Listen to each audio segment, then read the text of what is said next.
ಮಾರುತೇಶನ್ನ include ಮಾಡ್ತೀನಿ ಇದಕ್ಕೆ, ಈ ಅನುಕಂಪಕ್ಕೆ. ಯಾಕಂತಂದರೆ ಶಿವಳ್ಳಿಯವರು ನಿಧನರಾದಾಗ ಕುಸುಮ ಅವರಿಗೆ ಅದು ವರ್ಕ್ ಆಯಿತು, ಸಿದ್ದರಾಮೇಗೌಡರು ನಿಧನರಾದಾಗ ಆನಂದ್ ನಾಮೇಗೌಡರಿಗೆ ವರ್ಕ್ ಆಯ್ತದು. ಸೊ ಆ ರೀತಿಯ ಟ್ರೆಂಡ್ ಏನಾದರೂ ಇದೆಯಾ ಅಂತ, ಅನುಕಂಪದ ಟ್ರೆಂಡ್ ಏನಾದರೂ ಕಾಣಿಸ್ತಾ ಇದೆ? ರಕ್ಷತ್, ಬಾಗಲಕೋಟೆಯಲ್ಲಿ 2 ಥರದ ಅನುಕಂಪ ಇದೆ. BJP ಅಭ್ಯರ್ಥಿಗೂ ಅನುಕಂಪ ಇದೆ, ಕಾಂಗ್ರೆಸ್ ಅಭ್ಯರ್ಥಿಗೂ ಅನುಕಂಪ ಇದೆ. ಬಿಕಾಸ್ ಆಫ್ ಅವರ ಮಗ ಅನ್ನೋ ಕಾರಣಕ್ಕಾಗಿ, ಮೇಟಿಯವರ ಹೆಸರು ಇರೋ ಕಾರಣಕ್ಕಾಗಿ ಅವ್ರ ಪುತ್ರನಿಗೆ ಒಂದು ಅವಕಾಶ ಕೊಡೋಣ ಈ ಬಾರಿ ಅನ್ನುವಂಥದ್ದು ಆ ಅನುಕಂಪ ನಿಶ್ಚಿತವಾಗಿ ಇದ್ದೇ ಇರುತ್ತೆ ಯಾವುದೇ ಚುನಾವಣೆಗಳಲ್ಲಿ ಈ ಥರ ನಿಧನದಿಂದಾಗಿ ಅವ್ರ ಕುಟುಂಬಕ್ಕೆ ಟಿಕೆಟ್ ಕೊಟ್ಟಾಗ. ಇನ್ನೊಂದು ವಿಚಿತ್ರ ಅಂದರೆ ಅಲ್ಲಿ BJP ಕ್ಯಾಂಡಿಡೇಟ್ಗೆ ಯಾಕೆ ಅನುಕಂಪ ಅಂದರೆ, ಕಳೆದ ಬಾರಿ ಅವರಿಗೆ ಈಸಿಯಾಗಿ ಗೆಲ್ಲುವಂತಹ ಅವಕಾಶಗಳಿತ್ತು. ಅವರದ್ದೇ ಸಹೋದರ ಚುನಾವಣೆಗೆ ಅವರ ವಿರುದ್ಧ ಕಂಟೆಸ್ಟ್ ಮಾಡಿ ಚರಂತಿ ಮಠರು 2ನೇ ಬಾರಿ ಗೆಲ್ಲೋದು. ಯಾಕೆಂದರೆ ಅಲ್ಲಿ ಕಳೆದ 4 ಚುನಾವಣೆ ನೋಡಿದ್ರೆ ಇವರು ಒಂದು ಬಾರಿ, ಮೇಟಿ ಒಂದು ಬಾರಿ ಗೆದ್ದಿದ್ದಾರೆ, ಚರಂತಿ ಮಠ ಒಂದು ಬಾರಿ ಗೆದ್ದಿದ್ದಾರೆ. ಈ ಥರದ ಕಾನ್ಫ್ಲಿಕ್ಟೇ ನಡೀತಾ ಇದೆ. ಆದರೆ ಚರಂತಿ ಮಠ ಅದನ್ನು ಬ್ರೇಕ್ ಮಾಡುವಂಥ ಅವಕಾಶ 2023ರಲ್ಲಿ ಅವ್ರಿಗೆ ಇತ್ತು. ಆದರೆ ಅವರ ಸಹೋದರ ನಿಂತು ಚರಂತಿ ಮಠರನ್ನು ಸೋಲಿಸಿದ್ರು ಅನ್ನುವಂತಹ ಕಾರಣಕ್ಕಾಗಿ ಅವರ ಪರವಾಗೂ ಒಂದು ಸಣ್ಣದಾದ ಅನುಕಂಪ ಕಾಣಿಸ್ತಾ ಇದೆ. ಬಹುಶಃ ಆ ಅನುಕಂಪ ಏನಾದರೂ ಮೇಟಿ ಪುತ್ರನಿಗೆ ಇರುವಂಥ ಅನುಕಂಪಕ್ಕಿಂತ ಜಾಸ್ತಿ ಏನಾದರೂ ಗ್ರೌಂಡ್ ಲೆವೆಲಲ್ಲಿ ಅದು ವರ್ಕ್ ಆದರೆ ಚರಂತಿ ಮಠರಿಗೂ ಒಂದು ಒಳ್ಳೆಯ ಫಲಿತಾಂಶಗಳು ಬರುವಂತಹ ಸಾಧ್ಯತೆಗಳಿದ್ದಾವೆ. ಇನ್ನು ಮೇಟಿ ಪುತ್ರನಿಗೆ ಸಹಜವಾದಂಥ ಅನುಕಂಪ ಇದ್ದೇ ಇದೆ. ಆದರೆ ಅವರ 4 ಪುತ್ರರಲ್ಲಿ ಇರ್ತಕ್ಕಂತಹ ಗೊಂದಲ ಇರ್ಬೋದು, ಟಿಕೆಟ್ ಹಂಚಿಕೆ ಸಂದರ್ಭದಲ್ಲಾಗಿರ್ಬೋದು, ಮೇಟಿ ಇದ್ದಾಗ ಅವರ ನಡವಳಿಕೆಗಳಿರ್ಬೋದು, ಮಲ್ಲಿಕಾರ್ಜುನ್ ಬಗ್ಗೆ ಇರುವಂಥ ಅಭಿಪ್ರಾಯಗಳಿರ್ಬೋದು. ಸೊ ಇದೆಲ್ಲವೂ ಕೂಡ ಈ ಅನುಕಂಪವನ್ನು ಓವರ್ಟೇಕ್ ಮಾಡಬಹುದಾದಂಥ ಆತಂಕ ಕೂಡ ಇದೆ. ಈಗ ಮಲ್ಲಿಕಾರ್ಜುನ್ ಮೇಲೆ ಒಳ್ಳೆ ಅಭಿಪ್ರಾಯ ಇಲ್ಲ ಗ್ರೌಂಡಲ್ಲಿ ನಾವು ನೋಡಿದಾಗೆ. ಉಮೇಶ್ ಬಗ್ಗೆ ಒಂದು ಅಂದರೆ ಅವ್ರು ಸಾಫ್ಟ್ ಇದ್ದಾರೆ, ಸಂಪರ್ಕಕ್ಕೆ ಸಿಗ್ತಾರೆ, ಮೇಟಿ ರೀತಿಯಾದಂತಹ ಭಾವನೆ ಇದೆ, ಅವ್ರ ಜೊತೆ ಕ್ಲೋಸ್ ಆಗಿ ಮಾತನಾಡ್ಬೋದು, ಸಿಗ್ತಾರೆ, ಎಲ್ಲದಕ್ಕೂ ಅನುಕೂಲ ಇದೆ. ಈ ಥರದ ಅಭಿಪ್ರಾಯ ಉಮೇಶ್ ಮೇಟಿ ಅವ್ರಿಗಿದೆ. ಆ್ಯಸ್ ಎ ಕ್ಯಾಂಡಿಡೇಟ್ ಈ ನಿಧನದ ಕಾರಣಕ್ಕಾಗಿ ಆಗ್ತಾ ಇರುವಂಥ ಕ್ಯಾಂಡಿಡೇಟ್ ಕಾರಣಕ್ಕಾಗಿ ಉಮೇಶ್ ಮೇಟಿ ಸೂಟಬಲ್ ಕ್ಯಾಂಡಿಡೇಟ್ ಕಾಂಗ್ರೆಸ್ಗೆ, ಅದರ ಡೌಟ್ ಇಲ್ಲ. ಆದರೆ ಕುಟುಂಬದಲ್ಲಿ ಆಗಿರ್ತಕ್ಕಂಥ ಈ ಜಗಳ ಅಥವಾ ಮೇಟಿ ಇದ್ದಂಥ ಸಂದರ್ಭದಲ್ಲಿ ಇವ್ರ ನಡವಳಿಕೆಗಳು ಇದೆಲ್ಲವೂ ಪೂರ್ಣ ಪ್ರಮಾಣದಲ್ಲಿ ಅನುಕಂಪ ಆಗಿ ಕೆಲಸ ಮಾಡೋಕ್ಕೆ ಸಾಧ್ಯ ಇಲ್ಲ ಅನ್ನೋದು ಕೂಡ ಗ್ರೌಂಡಲ್ಲಿ ನಾವು ಜನರ ಜೊತೆಗೆ ಮಾತನಾಡಿದಾಗ ಬಹಳ ಸ್ಪಷ್ಟವಾಗಿ ಗೊತ್ತಾಗ್ತಾ ಇತ್ತು. ಆ ನಿಟ್ಟಿನಲ್ಲಿ ಹೇಳೋದಾದ್ರೆ 2 ಕಡೆಯ ಅನುಕಂಪ ಯಾರಿಗೆ ಪ್ಲಸ್ ಆಗುತ್ತೆ. ಈ ಅಕಾಲಿಕ ನಿಧನದ ಅನುಕಂಪಕ್ಕೂ ಇದಕ್ಕೂ ವ್ಯತ್ಯಾಸ ಇದೆ, ಖಂಡಿತವಾಗಿ ವ್ಯತ್ಯಾಸ ಇದೆ.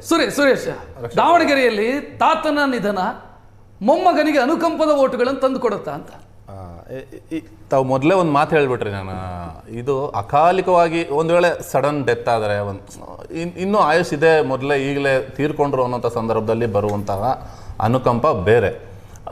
ಇಲ್ಲಿ ಹೆಂಗಾಗಿದೆ ಅಂದರೆ ದಾವಣಗೆರೆಯಲ್ಲಿ ಈ 4 ಅದು ಕ್ಷೇತ್ರ ಪುನರ್ವಿಂಗಡಣೆ ಆದ ನಂತರ 4 ಚುನಾವಣೆಗಳು ನಡೆದಿದೆ. 4 ಚುನಾವಣೆಯಲ್ಲೂ ಕೂಡ ಶಾಮನೂರು ಶಿವಶಂಕರಪ್ಪ ಅವರೇ ಗೆದ್ಕೊಂಡು ಬಂದಿದ್ದಾರೆ.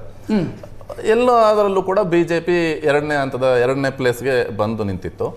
ಅವರೊಂದು ಮಾತು ಹೇಳಿರ್ತಾರೆ, ನನ್ನ ನಂತರ ಅಲ್ಪಸಂಖ್ಯಾತರೊಬ್ಬರಿಗೆ ನಾನು ಟಿಕೆಟ್ ಕೊಡಬೇಕು ಈ ಕ್ಷೇತ್ರದಲ್ಲಿ ಅನ್ನುವಂಥ ಒಂದು ಮಾತು ಹೇಳಿರ್ತಾರೆ. ಅದು ಸ್ವಲ್ಪ ಗೊಂದಲ ಆಗಿ ವಿವಾದ ಆಗಿದ್ದು, ಏನೇನೆಲ್ಲ ಆಯಿತು, ಜಮೀರ್ ಬಂದ್ರ ಜಮೀರ್ ಬೇಕಾಗಿಲ್ಲ ಅನ್ನುವಂಥ ಮಾತುಗಳು, ಇಂಥ ಮಾತುಗಳೆಲ್ಲ ಕೂಡ ಇದೆ.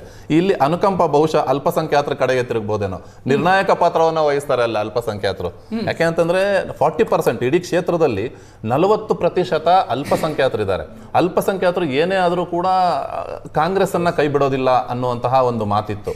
ಅಂಥವರು ಇವತ್ತಿಗೂ ಕೂಡ ಅವ್ರು ಕೊಟ್ಟಿಲ್ಲ ಅಂತಂದಾಗ ನಾನು ಮಾತಾಡಿಸ್ತೀನಿ ಅವ್ರನ್ನ, ಹೌದು ನಿಮ್ಮವರೊಬ್ಬರು MLA ಆಗಿದ್ರೆ ನಿಮ್ಗೆ ಖುಷಿಯಾಗಿರ್ತಿತ್ತಲ್ವಾ ಅಂತಂದರೆ, ಖಂಡಿತ ಖುಷಿಯಾಗಿರ್ತಿತ್ತು ನಮ್ಮವರೊಬ್ಬರು MLA ಆಗಿದ್ದಿದ್ರೆ. ಬಟ್ ನಾವು ಕಾಂಗ್ರೆಸ್ನಂತೂ ಕೈ ಬಿಡಲ್ಲ, BJPಗಂತೂ ನಾವು ಓಟ್ ಹಾಕಲ್ಲ, ಕಾಂಗ್ರೆಸ್ನ ಕೈ ಬಿಡಲ್ಲ ಅಂತಾರೆ. ಒಂದು ವೇಳೆ BJP ಮತ್ತು JDS ಇಬ್ರು ಕೂಡ ಮೈತ್ರಿಯಲ್ಲಿದ್ದಾರೆ, ಅವರಿಬ್ರು ಸೇರಿದ್ರು ಕೂಡ ಕಾಂಗ್ರೆಸ್ನ ಸೋಲ್ಸಕ್ಕಾಗಲ್ವಾ ಇಲ್ಲಿ ಅಂತಂದ್ರೆ, ಸರ್ ನಮ್ಮ ಸಮುದಾಯದಿಂದ ಒಬ್ಬರು ಕರೆಕ್ಟ್ ಲೀಡರ್ ಇಲ್ಲ ಸರ್, ನಮ್ಮ ಸಮುದಾಯದಿಂದ ಒಬ್ರು ಕರೆಕ್ಟ್ ಲೀಡರ್ ಇದ್ದಿದ್ರೆ ಇಲ್ಲಿ BJPನೂ ಬರಲ್ಲ, ಕಾಂಗ್ರೆಸ್ಸು ಬರಲ್ಲ, ನಮ್ಮವರೇ ಗೆಲ್ತಾರೆ ಅನ್ನುವಂಥ ಮಾತನ್ನು ಹೇಳ್ತಾರೆ. ಅನುಕಂಪ ಇಲ್ಲಿ ವರ್ಕೌಟ್ ಆಗಲ್ಲ. ಇಲ್ಲಿ ಏನಾಗುತ್ತೆ ಅಂತಂದ್ರೆ, ಅವರು ಏನು ಕೆಲಸ ಮಾಡಿದ್ರು, ಅವ್ರ ಪ್ರಭಾವ ಎಷ್ಟಿದೆ ದಾವಣಗೆರೆಯಲ್ಲಿ. ಒಂದು ದೊಡ್ಡ ಫ್ಯಾಮಿಲಿ, ಅವರು ಸತತವಾಗಿ ಒಂದು 25-30 ವರ್ಷಗಳಿಂದ ಕೂಡ ಅವರು ರಾಜಕಾರಣದಲ್ಲಿ ಅಧಿಕಾರದಲ್ಲಿದ್ದಂಥವ್ರು. ಅವ್ರ ಪುತ್ರ ಮಲ್ಲಿಕಾರ್ಜುನ್ ಸಚಿವರಾಗಿದ್ದಾರೆ. ಮತ್ತು ಅವ್ರ ತಾಯಿ ಅಂದರೆ ಈ ಕ್ಯಾಂಡಿಡೇಟ್ ತಾಯಿ ಶಾಮನೂರ್ ಅವರ ಸೊಸೆ ಪ್ರಭಾ ಮಲ್ಲಿಕಾರ್ಜುನ್ ಸಂಸದರಾಗಿದ್ದಾರೆ. ಈಗ ಈ ಹುಡುಗ ಇನ್ನೂ 27 ವರ್ಷದ ಹುಡುಗ, ಈತನನ್ನು MLA ಮಾಡಬೇಕು ಅಂತ ಹೊರಟಿದ್ದಾರೆ. ಒಂದು ಇಡೀ ಅವ್ರ ಕುಟುಂಬಕ್ಕೆ ಯಾಕೆ ಕೊಡಬೇಕಿತ್ತು? ಇದೊಂದು ಪ್ರಶ್ನೆ ಕೇಳ್ತೀನಿ ನಾನು. ಅಲ್ಲ ಸರ್, ಅವ್ರ ಕುಟುಂಬಕ್ಕೆ ಕೊಡ್ತಾ ಬಂದಿದ್ದಾರೆ, ಕುಟುಂಬ ರಾಜಕಾರಣ ಅಂತ ಎಲ್ಲರನ್ನೂ ನೀವು ದೂಷಿಸ್ತಾ ಇದ್ದೀರಿ, ಇದಕ್ಕೆ ಏನು ಹೇಳ್ತೀರಿ ನೀವು ಅಂತಂದರೆ, ಸರ್ ಇಲ್ಲಿ ಗೆಲ್ಲೋ ಕ್ಯಾಂಡಿಡೇಟ್ ಮುಖ್ಯ ಸರ್, ನಮಗೆ ಕ್ಯಾಂಡಿಡೇಟ್ ಗೆಲ್ಲಬೇಕು. ಅವ್ರ ಮನೆಯವ್ರು ಬಿಟ್ಟು ಬೇರೆ ಅಂಡರ್ ಕರೆಂಟ್ ಇದೆಯಾ? ರಾಜವಂಶಕ್ಕೆ ಮನೆ ಹಾಕಿದ್ರು ತಾತನಿಂದ ಮಗನಿಗೆ, ಮಗನಿಂದ ಮೊಮ್ಮಗನಿಗೆ, ಮೊಮ್ಮಗನಿಂದ ಇನ್ಯಾರಿಗೋ ಈ ಅಂಡರ್ ಕರೆಂಟ್ ಇದೆಯಾ ಅಂತ. ಈಗ ಸಮರ್ಥವಾದಂತಹ ಕ್ಯಾಂಡಿಡೇಟ್ ಅಪೋಸಿಷನ್ ನಲ್ಲಿ ಇದ್ದರೆ ಅವ್ರನ್ನ ನಾವು ಬೆಂಬಲಿಸಬಹುದು. ಇದು ನಾನು ಅಲ್ಪಸಂಖ್ಯಾತರ ಅಭಿಪ್ರಾಯವನ್ನ ಹೇಳ್ತಾ ಇದ್ದೀನಿ. ಇದರ ಜೊತೆಗೆ ಜಮೀರ್ ಬಂದ್ರೆ ಒಂದ್ ಸ್ವಲ್ಪ ಅನುಕೂಲ ಆಗ್ಬಹುದು ಅಂತಿತ್ತು. ಜಮೀರ್ ಹೋದ್ರು ತೀರಾ ದೊಡ್ಡ ಮಟ್ಟದ ಪ್ರಚಾರವನ್ನೇನು ಮಾಡ್ದಂಗೆ ಕಾಣಿಸ್ತಾ ಇಲ್ಲ. ನಾವೆಲ್ಲ ಒಟ್ಟಿಗೆ ಜೊತೆಲಿ ಇದ್ದೀವಿ ಅನ್ನೋ ಮಾತನ್ನ ಹೇಳಿದ್ರು, ಬಂದ್ರು. ಇದು ಅವ್ರ ಅಭಿಪ್ರಾಯ. ನೀವು ಹೇಳಿದ ಹಾಗೆ ಶಾಮ್ನೂರ್ ಕುಟುಂಬಕ್ಕೆ ಯಾವ ರೀತಿ ಅನುಕಂಪ ಇಲ್ಲ, ಇದು ಅಕಾಲಿಕ ನಿಧನ ಅಲ್ಲ. 2 ವರ್ಷ ಇದೆ, 2 ವರ್ಷದಲ್ಲಿ ಒಬ್ರು ಕ್ಯಾಂಡಿಡೇಟ್ ಇರಲಿ, ಅಭಿವೃದ್ಧಿ ದೃಷ್ಟಿಯಿಂದ ಅವ್ರನ್ನ ಆಯ್ಕೆ ಮಾಡೋಣ ಅನ್ನೋವಂಥದ್ದು ಒಂದು ಕಡೆ.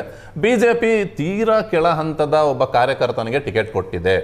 ಈ ಸಲ ಒಂದು ಹೊಸ ಇತಿಹಾಸವನ್ನ ಬರೀಬೇಕು ದಾವಣಗೆರೆಯಲ್ಲಿ ಅನ್ನುವಂತ ಅನುಕಂಪ. ಬಿಜೆಪಿ ಒಂದು ಸಲನೂ ಗೆದ್ದಿಲ್ಲ ಅನ್ನುವಂತ ಅನುಕಂಪ. ಬಿಜೆಪಿ ಓವರ್ಟೇಕ್ ಮಾಡುವ ಅನುಕಂಪ ಯಾವುದು ಅಂತ ಪ್ರಶ್ನೆ ಅದು ಬಹುಶಃ ಮಹಿಳಾ ಮತದಾರರನ್ನ ಗಮನಿಸಿರ್ತೀರಿ, ಮಾತನಾಡಿಸಿರ್ತೀರಿ.